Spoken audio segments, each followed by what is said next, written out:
to press record. We are now recording. Welcome, you guys. Backup Brokers Live, episode 8. Actually, it's not live because we're having some technical difficulties. Backup Brokers pre-recorded doesn't necessarily have the same ring, but we're going to have coffee and conversations about your real estate career from the broker's perspective. I'm Tiffany. You are not Joe. Do you see me pointing at you? I'm super excited you're not, because we now have a diversity of perspectives. There we go. Would you, sir, please introduce yourself for our audience? I am Scott Soules. I'm the managing partner of the Troy Rochester office for Key Realty. And I've been in real estate about 16 years. Yep. Prior to that, I was in manufactured housing, so I'll tell the same bad joke. I was in wheel estate before I got into real estate. And I've done a lot of other things, been in sales for a very long time. Yep. So what I like about the fact that you just said is I'm going to tell the same bad joke. You guys, we have done this now. This is our third time. So third time is the charm. We've run into two different previous errors with trying to go live today. And so I've heard that joke several times. It's a fantastic dad joke. I think it's great. But I also think you're great. I think there's a lot of things going on with you. You're a certified negotiation specialist. You have a lot of years of experience seeing people do things correctly and incorrectly in real estate. You've served at a variety of different levels and different brokerages and different levels of brokerages, different types of brokerages. And you play the trumpet. yes, I do. Which is fantastic. You're a little bit of a jazz professional, huh? What's really funny is among musicians, there's a certain genre of people that play trumpet. Mm-hmm. And if we have any saxophone players out there or clarinet players, they'll all chime in right now and go, oh yeah, oh yeah. But I don't know if it'll be complimentary. Trumpeteers. Are you a trumpeter or a trumpeter or a... I'm whatever they'll pay for the gig. That's what I am, you know. I will show up and play. That's who I am. That's the deal. That's the deal. We have a really, really good conversation today. I think it's a healthy conversation to have. And I think it's a conversation where you and I have difference of perspectives, but also I think from the broker level and into the agent level, there's a little bit of a tension on this topic. And it is... I had to get a drum roll in there. What agents want versus what agents need in regards to communication. We're in a weird space right now, Scott, with regards to communication. So let's dive into this a little bit. Mm-hmm. Okay, so from communication with a broker, let's talk about what an agent wants with communication with a brokerage or a broker. Well, here's a question that I've wondered about. Okay. I sometimes wonder if, now I mean this respectfully, I don't want anybody to take this in a disrespectful way. Yeah. I've had teenagers, and me too. There you go. Yours are probably younger than mine, I'm guessing. But as a matter of fact, there are a group of young men in the basement of my house right now that had quite a party last night. So, okay. We won't go any further into that. Apparently there's some photos, but we're not going down that road. But not at all. So you've had teenagers. And the teenagers, I think a lot of real estate agents, and I don't mean this in a negative way. Mm-hmm. You know how teenagers, when they need mom and dad, they really need mom and dad. Yes. And then after that, we're good. Off again. Yeah, we're good. We don't need you. Please go away. Yep. Don't let me be me now. Yep. You know, and I think that's the way a lot of real estate agents are, not in a disrespectful way. Right. I can definitely remember that from when I first got into real estate. I kind of just wanted to be left alone until I needed something. And then I popped up and it was very immediate and I needed help now, right at this moment. Please stop everything you're doing. Help me. And then I backed away again. So I think the Burger King concept, my way, right away. Yes, you know? That is definitely what I was doing. But I also, I think it's interesting to note that I wanted to be really good friends with my broker. In fact, I got into real estate with a broker that I was friends with first. And so there was that aspect of a friendship component, as well as like, I need immediate help, please help me. and then leave me alone about my business. I don't need to be micromanaged. And I think that goes back to why people get into real estate anyway, right? They want the freedom and flexibility of the real estate industry and the financial security of it. So when their financial security is upended or threatened or whatever, it's like, help me now. Right. Otherwise, that usually comes in the form of, my deal is crashing and burning. yeah. How do I fix this? Unfortunately, sometimes having a bigger global view of that helps them. Yeah. It's hard to convince them of that in many cases. I heard the saying that there are few problems in real estate that more prospecting won't fix. Yeah.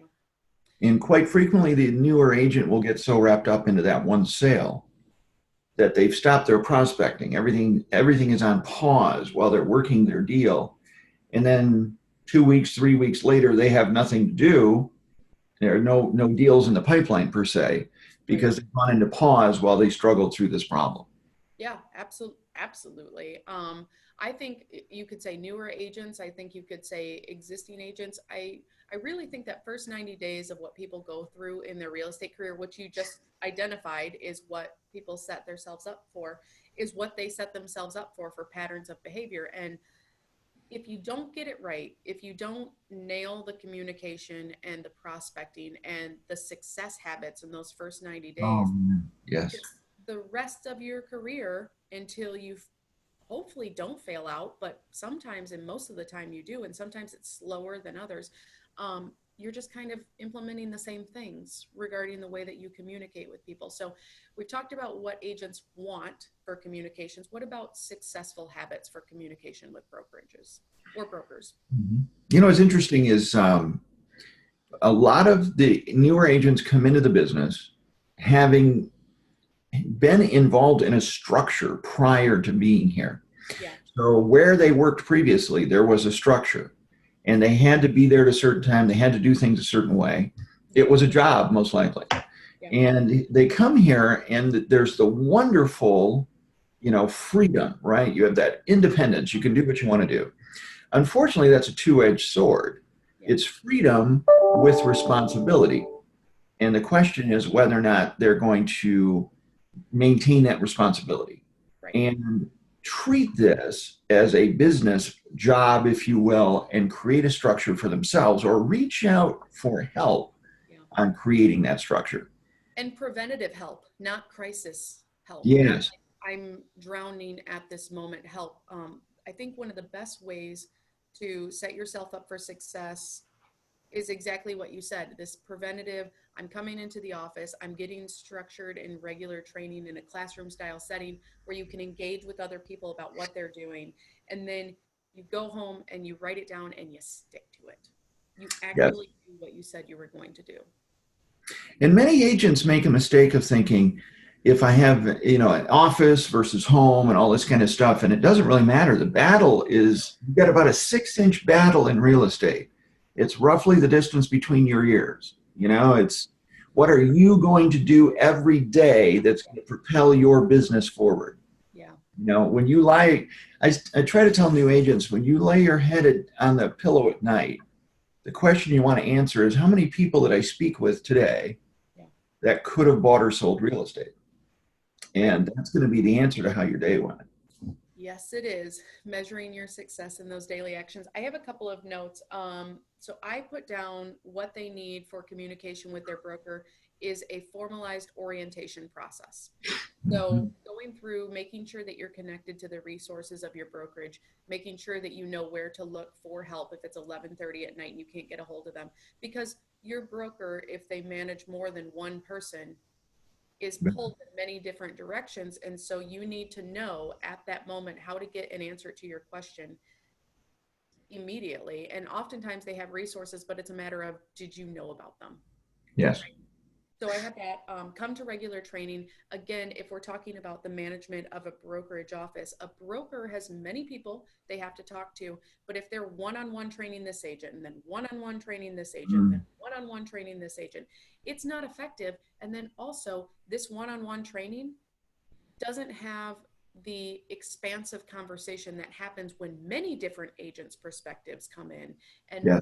And also, it feels more like a parent to child, to use your reference, conversation rather than a peer-to-peer discussion and idea sharing. So I think there's tremendous benefits to coming in for structured, regular classroom style training with other humans.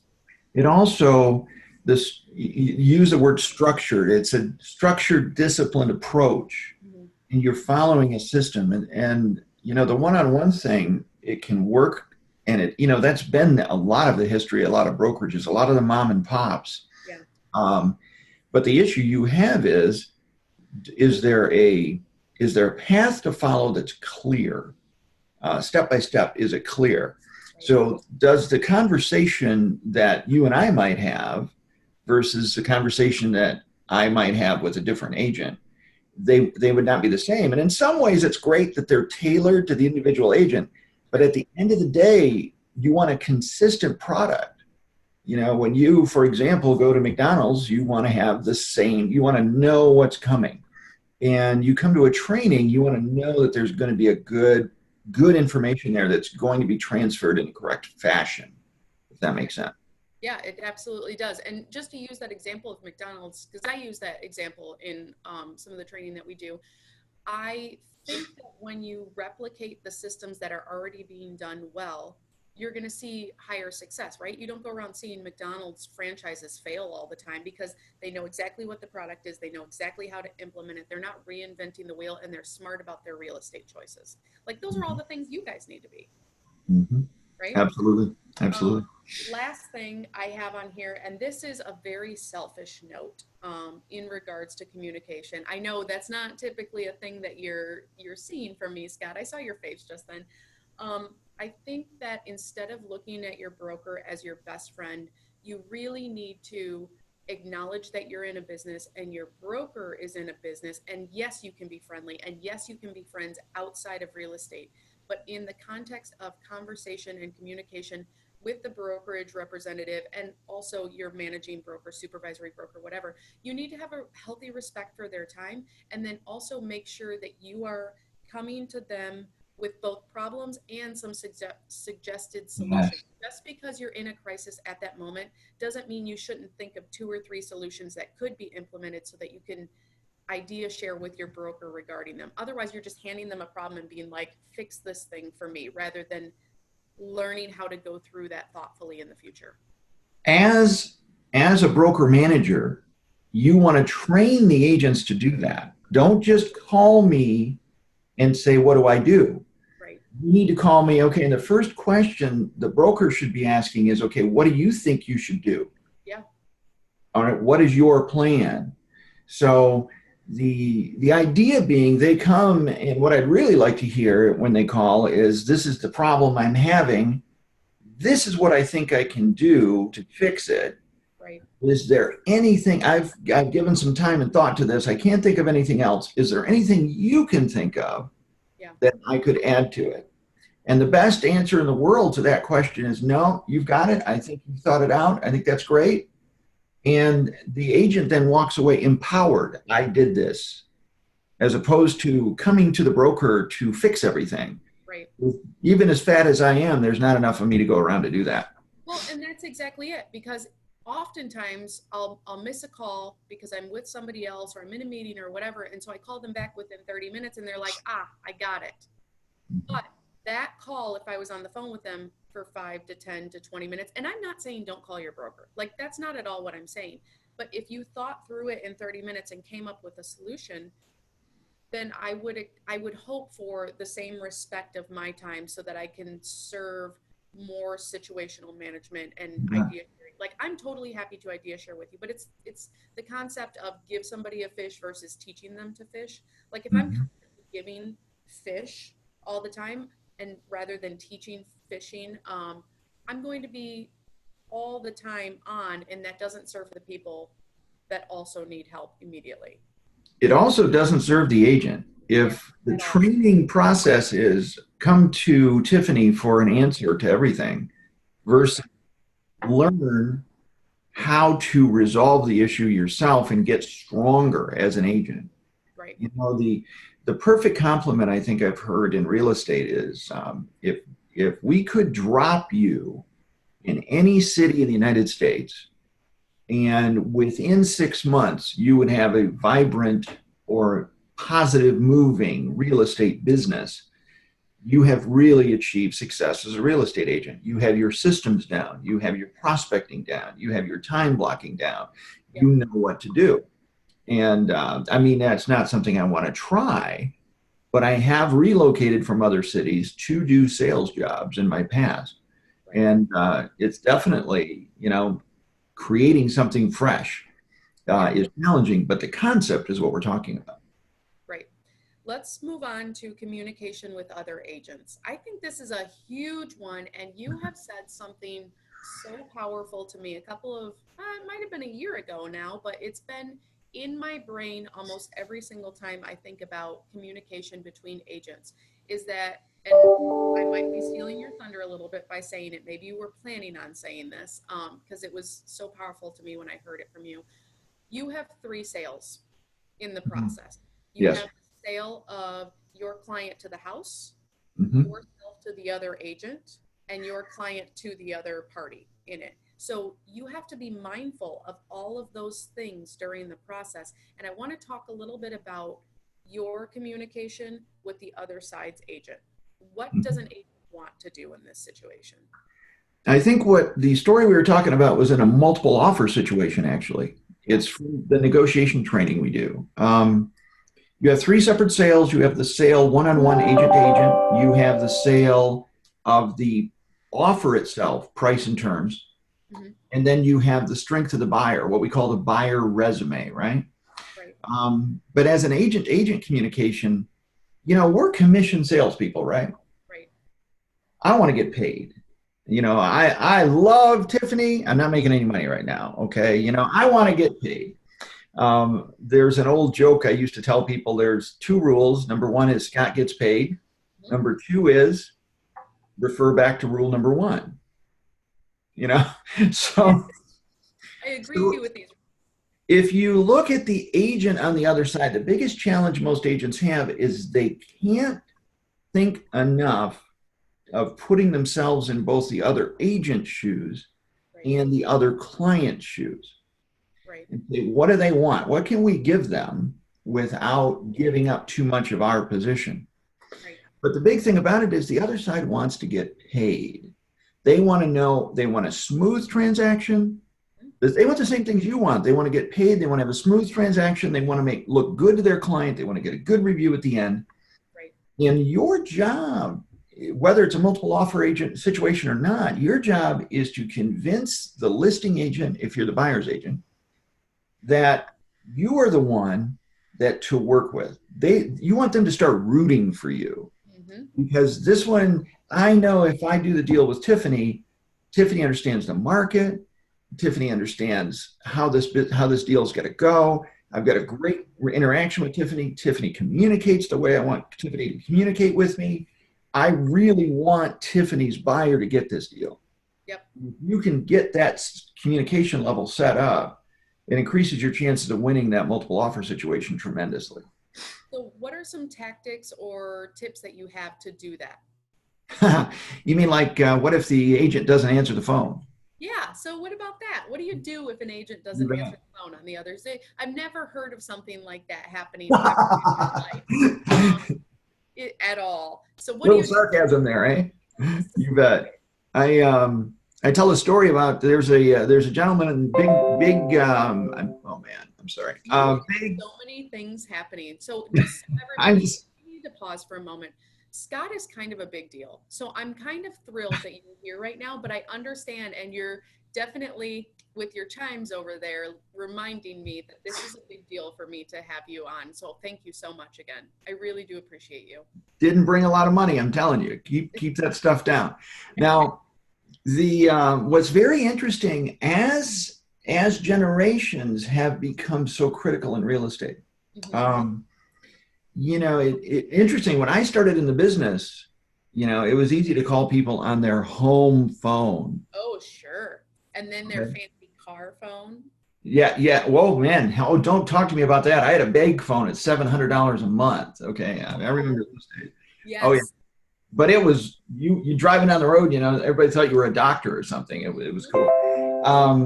Point being, though, and I have got to turn these off. I am sorry. Well, here's the Point thing. being, It's difficult because you and I need to be able to hear each other, and then you got like your outline up. I'm sure our notes that we had. So, if there's just things happening in life, it's fine. It's fine. all right. So, bottom line is the generation problem. We have a group of people Mhm. that the younger they are, not always. You know, there's a big misunderstanding where the people, the baby boomers say the millennials don't like to communicate, or this group doesn't like to communicate, or they're automatically going to understand technology. That's not necessarily the case. Everybody, people are people regardless of how old they are. Right.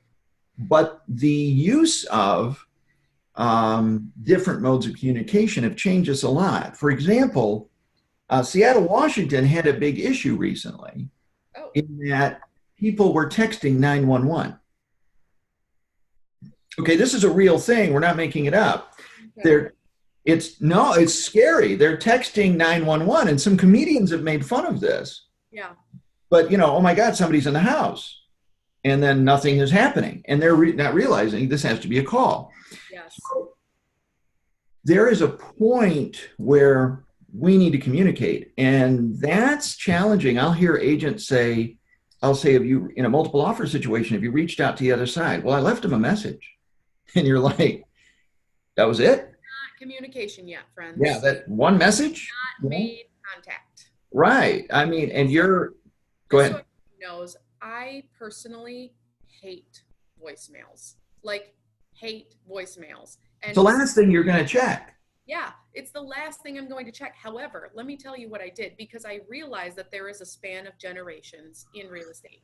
There is a span of who my clients are in real estate. There is a span of how people like to communicate, just period, in real estate. And sometimes, based on the client or based on the agent on the other side, you're going to have to go through multiple things. But what I did, the best $2.99 investment I've ever made in my life, is I got the voicemail to text. Because what I Absolutely. was doing is I'm like, another voicemail from a number I don't recognize. You guys, you get calls because you're in real estate from numbers you don't recognize. It will happen, I promise you.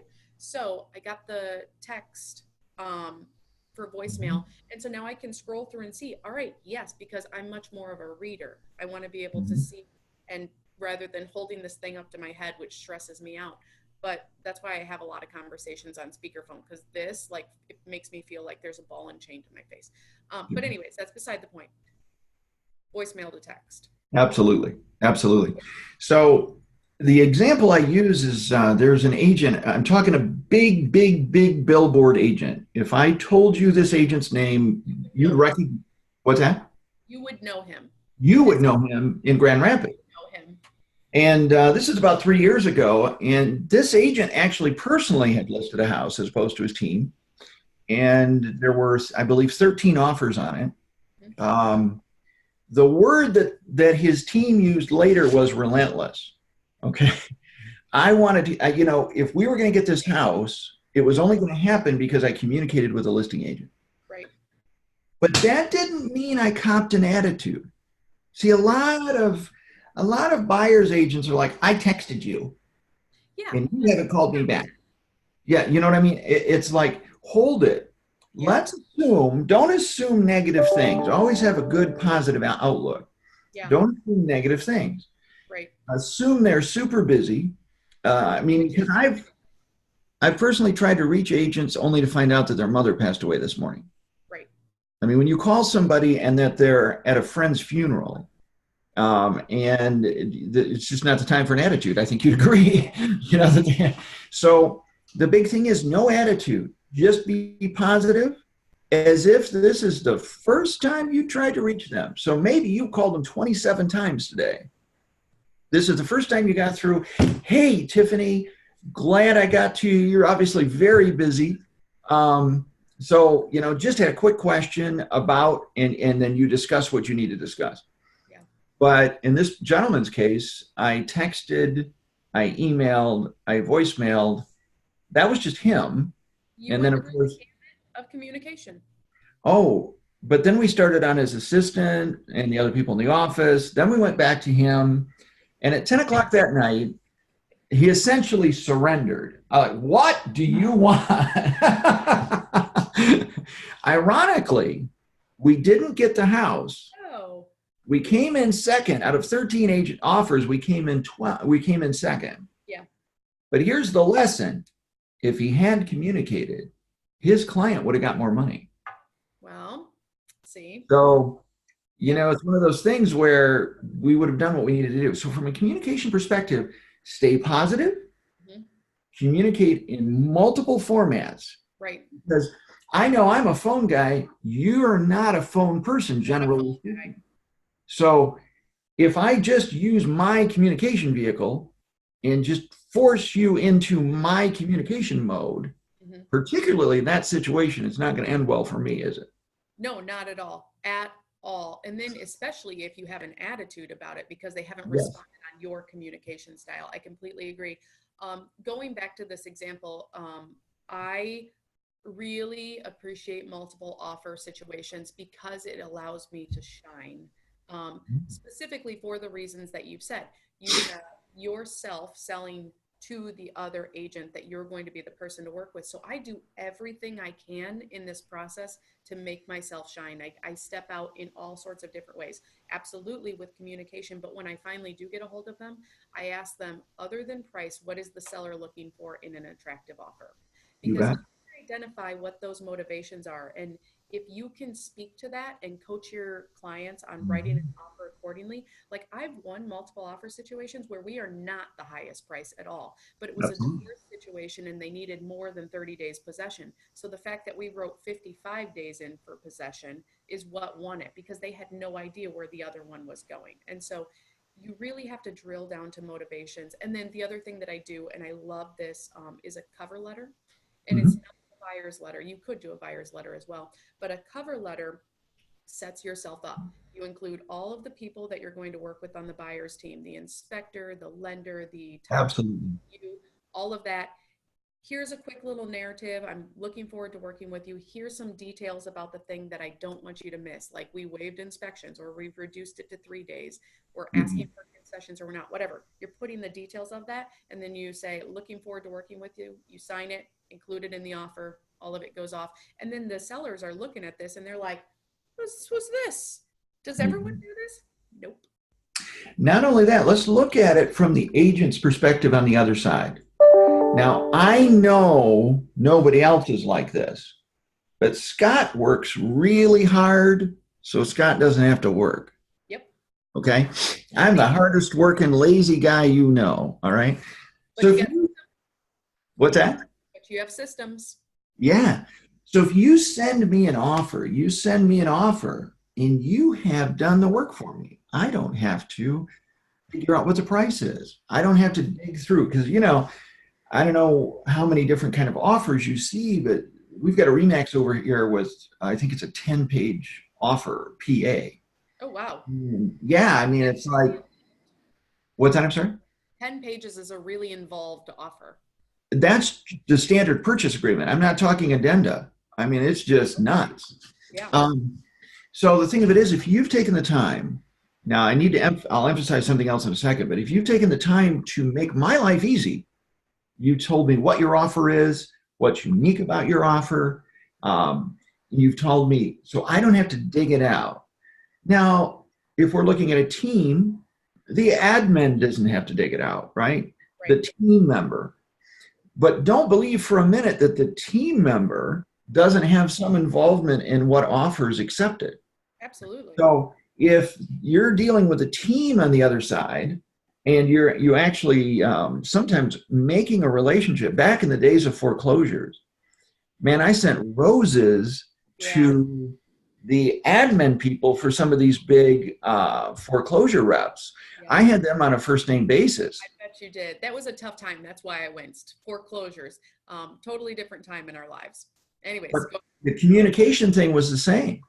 And your ability to convince the other side, particularly in that arena, that you are going to get the ball to the finish line, that you are going to win this for them. And I love what you're doing with your cover letter, because you're making it easy for me, whether it's a team member or the primary agent, you're making it easy for me to like you because you're doing the lifting for me. And I like that. Yep.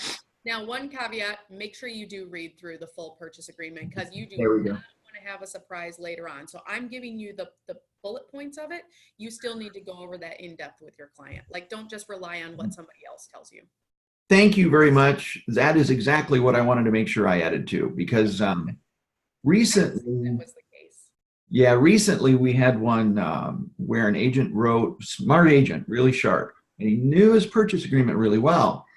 So he wrote the PA $20,000 over asking price, and he guaranteed $10,000 of appraisal protection or appraisal guarantee. I don't know what your term is. But his purchase agreement said in bold print in the price section that if the property failed to appraise for the purchase price, the buyer had the right to walk away from the transaction. Even though. Yes. Smart. Super, super smart. Well, and I'm not trying to play attorney, and I don't play one on TV, but the thing I'm looking at here is I've got something in bold print on the purchase agreement that says something that contradicts the appraisal protection.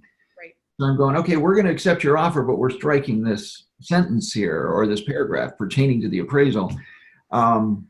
Got to be wise about that. You got to read these things, because there's little surprises everywhere. Yeah. And then otherwise, if you don't, and then it gets to the surprise and the surprise actually plays out, it's up for interpretation of many parties. And sometimes, like right now, I'm going through one with interpretation where it's legitimately gone to court. I have to go to court and give information. It's really tough. So make sure that you do that. But it shouldn't get to that point unless there's several levels of misunderstanding and misinterpretation and or not doing your due diligence in that process. All right. So we talked about communication with agents. We talked about communication with brokers. The very last one in this process for real estate transactions, communications with clients. What do agents want versus what do they need in communication with clients or even prospect?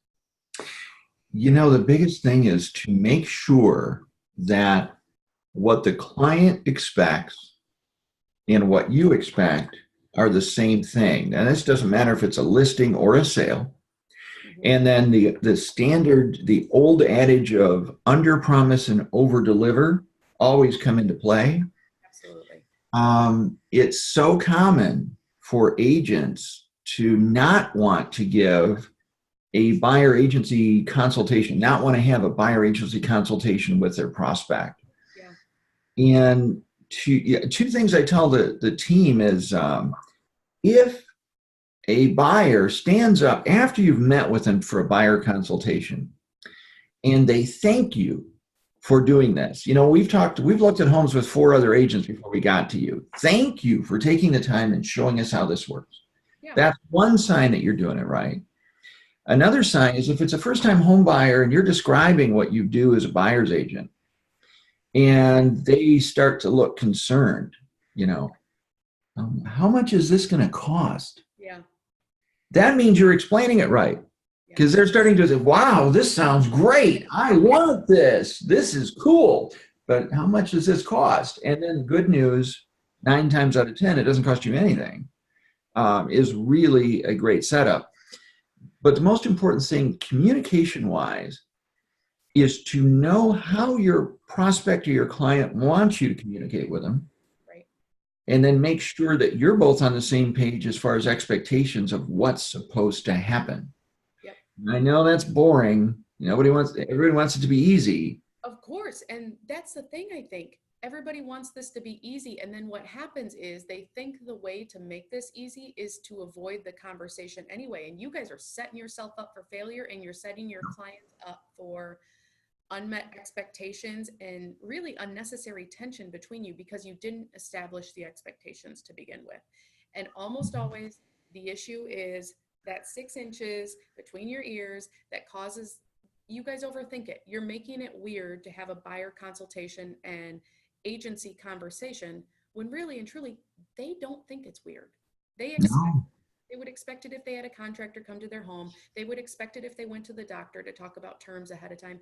They want and crave this conversation. We make it weird.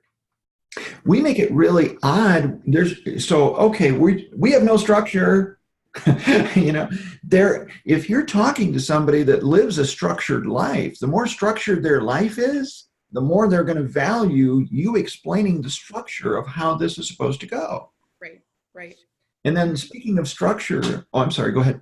I was going to say, and then you don't have these conversations like, okay, now we're under contract.